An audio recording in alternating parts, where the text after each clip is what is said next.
میرا ملبوس ہے پردہ پوشی تیری۔ ناظرین، بڑی عاجزی اور انکساری کے ساتھ مظفر وارثی صاحب نبی علیہ الصلوۃ والسلام کی بارگاہ میں عرض کر رہے ہیں کہ یا رسول اللہ، میں تو گناہ گار شخص ہوں، خطا کار ہوں، اور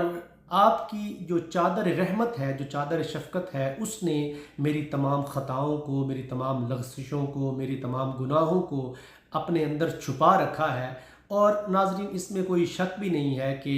یہ اگر پہلی امتوں جیسا سلوک ہمارے ساتھ بھی ہوتا، اللہ نہ کرے، تو پھر کچھ معاملہ اور ہوتا، کیونکہ جب وہ گناہ کرتے تھے تو ان کے ماتھوں کے اوپر ان کا گناہ کیا ہوا لکھا جاتا تھا، تحریر ہو جاتا تھا، یا پھر ان کی شکلیں جو ہے وہ بدل دی جاتی تھیں اور ان کی جو شکلیں ہیں وہ بگڑ جاتی تھیں۔ لیکن یہ کرم ہے نبی علیہ الصلوۃ والسلام کی ذات گرامی کا، کیونکہ آپ رحمت للعالمین بن کر آئے، اور آپ کے صدقے سے ہی، جو آپ نے رو رو کر امت کے لیے دعائیں مانگی، اس صدقے سے ہی ہماری شکلیں بچی ہوئی ہیں، ورنہ کوئی ایسا غلط کام یا کوئی ایسا گناہ رہ نہیں گیا جو پچھلی امتوں نے کیا ہو اور آج وہ جو ہے اس معاشرے میں یا نبی علیہ الصلوۃ والسلام کی جو جتنی بھی امت ہے اس میں یہ نہ ہوا ہو۔ تو یہ کہنا بجا بنتا ہے کہ نبی علیہ الصلوۃ والسلام کی چادر رحمتی ہے، ان کی وہ کالی کملی ہے جس نے ہمارے گناہوں کو، ہماری خطاؤں کو اس نے جو ہے وہ چھپا رکھا ہے، ڈھانپ رکھا ہے۔ اب پردہ پوشی بھی ناظرین جو ہے یہ اللہ تبارک و تعالیٰ کی صفت ہے اور نبی علیہ الصلوۃ والسلام کی سنت مبارک بھی ہے، تو اس کو بھی تھوڑا سمجھنے کی ضرورت ہے کہ پردہ پوشی بھی دو طرح کی۔ ایک تو پردہ پوشی یہ ہے نا کہ نبی علیہ الصلوۃ والسلام نے جو ہے مسلم شریف میں آپ کی حدیث مبارکہ آپ فرماتے ہیں کہ جو کسی مسلمان شخص کے کوئی شخص عیب چھپائے گا، یعنی کسی کا کوئی عیب یا کوئی گناہ کسی کے سامنے ظاہر ہو گیا،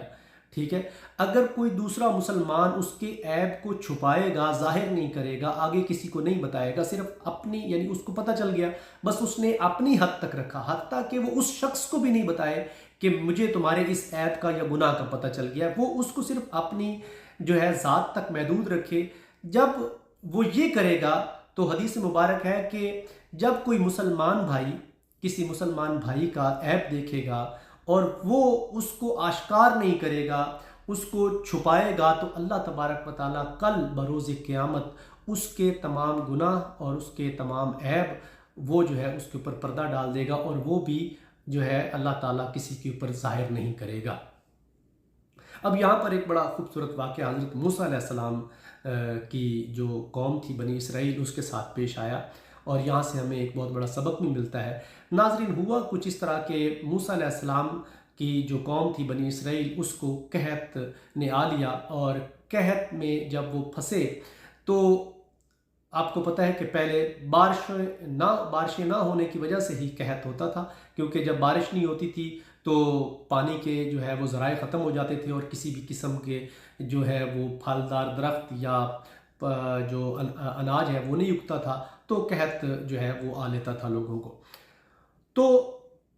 حضرت موسیٰ علیہ السلام نے تمام اپنی امت کے لوگوں کو اکٹھا کیا ایک میدان میں، اور وہ رو رو کر اللہ کی بارگاہ میں دعائیں کرنے لگے کہ یا باری تعالیٰ تو ہم پر مہربانی فرما اور بارش جو ہے وہ نازل فرما، تاکہ ہم اس قحط سے بچ سکیں اور ہم تیری جو ہے حمد و ثنا کر سکیں۔ ناظرین، لیکن یہ سب کچھ کرنے کے باوجود بارش نہیں ہوئی، اور جب بارش نہیں ہوئی تو وہی جو ہے حضرت جو فرشتے ہیں حضرت جبریل علیہ السلام وہ لے کے حاضر ہوئے، اور انہوں نے عرض کی موسیٰ علیہ السلام سے کہ آپ کے ساتھ اللہ تعالیٰ مخاطب ہے، اور وہ یہ فرماتے ہیں کہ آپ کی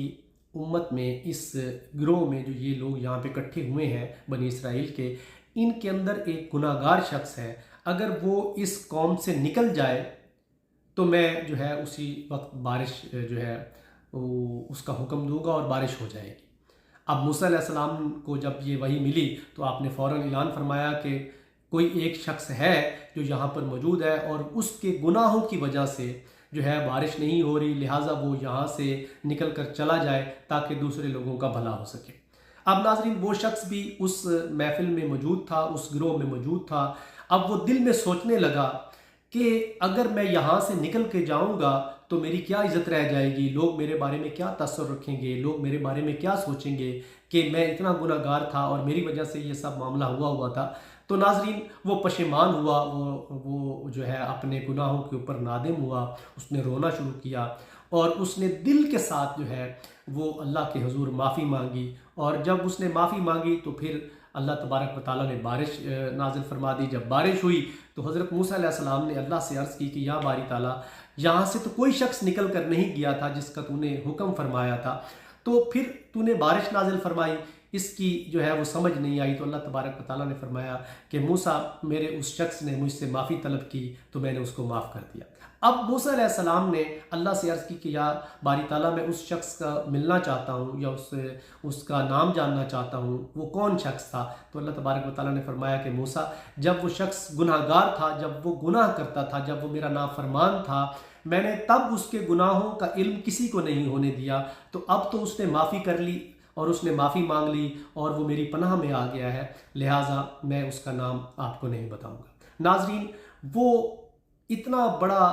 پردہ پوش ہے، اتنی بڑی اس کی نوازشیں ہیں گناہ گاروں پر۔ اور ایک بات اور یاد رکھیے گا، جو متقی، پرہیزگار اور زیادہ عبادت گزار لوگ ہوتے ہیں، ان کو گناہ گار شخص جو ہے ان سے ذرا نفرت ہوتی ہے، لیکن حقیقت یہ ہے کہ جو گناہ گار ہیں وہ اللہ تعالیٰ کے زیادہ پسندیدہ